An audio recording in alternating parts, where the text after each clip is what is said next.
नमस्कार मित्रांनो. जवळपास आता 11 महिने झालेले आहेत. अजून एका महिन्याने 12 महिने होतील.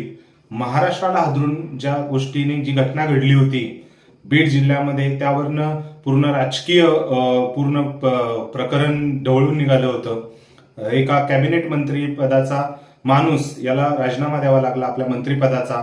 त्याचा उजवा हात हा जेलमध्ये गेला. या सर्व गोष्टींचा जी काही रुद्रावरक अशी घटना घडली होती, मी बोलतोय अर्थातच संतोष देशमुख यांच्या हत्येबद्दल. त्यांचं अपहरण करून अमानुषपणे मारहाण होऊन त्यांचा खून करण्यात आला होता. निश्चितच तुम्ही विसरला नसाल, परंतु कोणाकोणाला म्हणजे आता त्या केसमध्ये त्यांच्या न्याय मिळण्यासाठी काय गोष्टी चाललेल्या आहेत याचा अपडेट कोणालाही नाहीये, कुठल्या मीडियामध्येही दाखवलं जात नाहीये. तुम्हाला काय वाटतंय, तुम्हाला काय माहिती झालेलं आहे लेटेस्ट मध्ये, की या केसवर तुमचा फोकस आहे की नाही हे कमेंटमध्ये नक्की कळवा. पूर्ण अजून एक महिना हा व्हिडिओ पूर्ण महाराष्ट्रभर पसरू द्या आणि ज्या व्यक्तींना या केसबद्दल आता काय माहिती आहे ती कमेंट सेक्शन मध्ये कमेंट नक्की करा.